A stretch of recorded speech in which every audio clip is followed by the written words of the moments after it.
နောက်ဆုံးတော့ကလာရောက်လာတဲ့အခါမှာဘာတွေဖြစ်လာမလဲကျမ်းစာကဘာတွေပြောထားသလဲရှမတ်တေခရစ်ဝင်ကျမ်းအခန်းကြီး20ခွန်အငယ်9မှာလူတစ်မျိုးနဲ့တစ်မျိုးတနိုင်ငံနဲ့တနိုင်ငံရံပတ်ပြူကြလိမ့်မယ်အရရက်တို့၌အစာခေါင်းပါခြင်းကာလနာများပြခြင်းမြေကြီးလှုပ်ခြင်းတို့ဒီဖြစ်ကြလိမ့်မယ်လို့ဖော်ပြထားတာကိုကျွန်တော်တို့တွေ့ရမှာပဲဖြစ်ပါတယ်ဒီအရာတွေကဒုက္ခဆင်းရဲခြင်းရဲ့အစအဦးလို့ပြန်ပြောထားပါတယ်အဲ့ဒီအချိန်ရောက်တဲ့အခါမှာလူတွေကိုအချင်းချင်းနေမာတယ်ငါမှန်နေဆိုပြီးတော့အတ္တမာနတွေနဲ့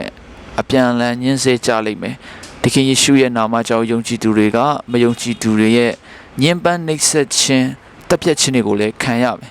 မြစ်တာပြဖို့လူတွေကမေလျော့ကြပြီးတော့အချင်းချင်းမုန်းကြလိမ့်မယ်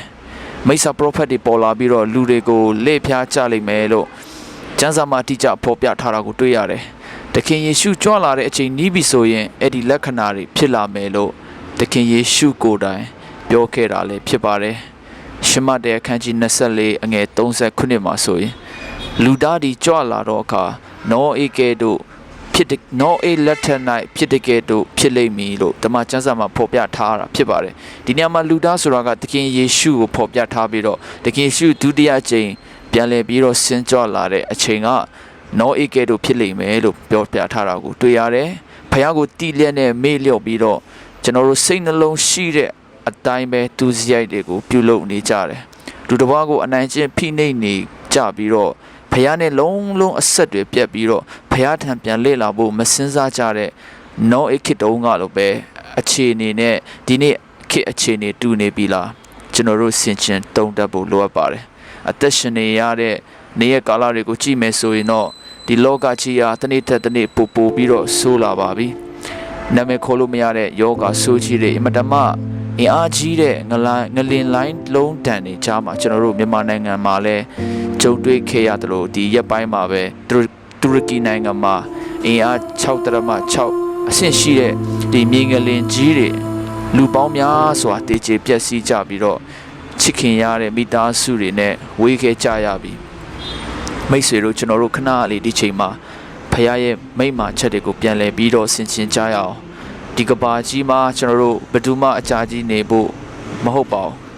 ခိတခဏတာလာရောက်အသက်ရှင်နေကြတဲ့လောကဧည့်သည်တွေပဲဖြစ်ပါတယ်မိမိဘေးမှာရှိနေကြတဲ့ချစ်ရတဲ့သူတွေကိုတေချာလေးကြည့်ပြီးတော့စဉ်းစားကြည့်ပါအသက်ရှင်နေတဲ့အချိန်မှာမေတ္တာပြနိုင်ဖို့အခွင့်အရေးရှိနေတော့မှမေတ္တာပြကြပါကျွေးနိုင်တာလေးရှိတော့မှကျွေးကြပါလာမယ့်2200လောက်ဆိုရင်တော့အခုကျွန်တော်တို့ဘေးမှာမြင်နေရတဲ့သူတွေ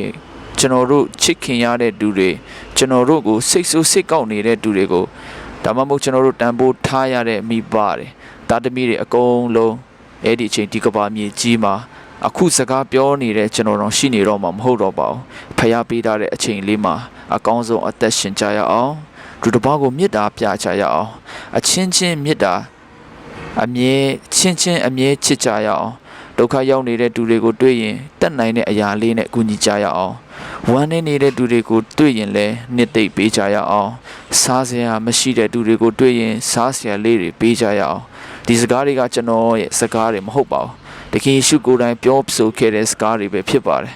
အထူးသဖြင့်ကျွန်တော်တို့တွေဖခင်တခင်နဲ့အမြဲတမ်းအတူရှိဖို့လိုအပ်ပါတယ်ဖခင်ကိုပဲကိုးစားကြရအောင်